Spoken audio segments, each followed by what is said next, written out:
of Duty Infinite Warfare beta. Honestly, I didn't think it would happen again, but according to this image right here, it looks like if you go ahead and pre-order the game in stores, you'll actually get a secret code, and that code seems to be related to the beta, which is going to be happening at some point before launch for Call of Duty Infinite Warfare. For those of you guys that don't know, last year for Call of Duty Black Ops 3, we had the very first multiplayer beta for a Call of Duty title since all the way back in World at War, which is Call of Duty 5, literally years and years ago. And since last year's beta was such a success, I believe the biggest beta ever on a PlayStation console, they're going to be doing it again, it appears, for Call of Duty Infinite Warfare. What does that mean? Typically it means it's going to be a limited selection of maps, weapons, and basically like a small part of the multiplayer experience available early for people to access to test out the game, get rid of all the bugs, so that the full release of the game is as good as possible. Now, at the moment, the response for Infinite Warfare is interesting, to say the least. I'll be doing a video for this tomorrow talking about it a little bit more, but regardless of your opinion, it appears that since last year's beta was so successful, we are getting another one, which means if this trend continues, we could be getting a multiplayer beta for each Call of Duty for as far forward as we can look, which is only good news. Now, last year, if you pre-ordered Call of Duty Black Ops 3, you got to play the beta for a very good amount of time. There was level locks, I'm sure you guys remember, and as the days went on, the level locks got higher and higher and higher, so there was a lot of stuff to unlock and do within the beta, and I'm sure it's going to be just as comprehensive this year for Infinite Warfare. Now, at the moment, this hasn't even been confirmed. This has been found, as I showed you guys on that image right at the beginning, just on like the back of a pre-order card, so we haven't got many details. However, for those of you guys that are wondering what the multiplayer experience will be like on the very little information we've got so far, Infinity Ward, the developers of Call of Duty Infinite Warfare, actually invited down some Call of Duty casters and some Call of Duty pro players to play an early build of multiplayer to see what they think. Now,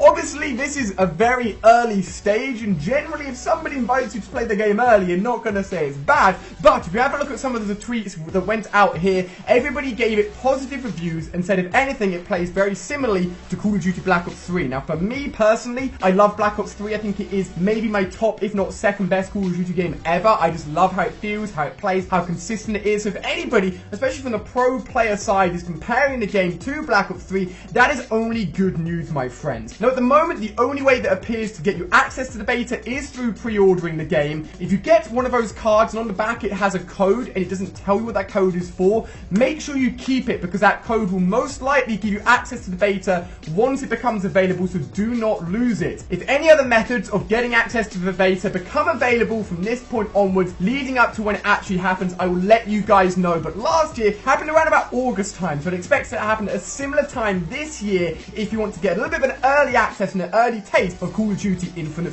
Warfare. So let me know what you guys think. Is this something you're happy to see return, or do you think that when it was a beta last year, it ruined the full release of the game because you played the game so much beforehand? Let me know down below in the comment section. It's worth noting that last year was the first year that PlayStation got early access to all the DLC, so the beta happened about a few weeks earlier before on PlayStation and then a little bit later on Xbox. Since that contract still stands between PlayStation and Activision, the Infinite Warfare beta will most likely happen first on PlayStation 4, then a little bit later on Xbox and PC, just worth noting. So guys, want to check out more videos? They'll be on screen right here, my friends. Thank you so much for watching. Let me know your thoughts, and I'll see you guys tomorrow, as always, with a brand new video.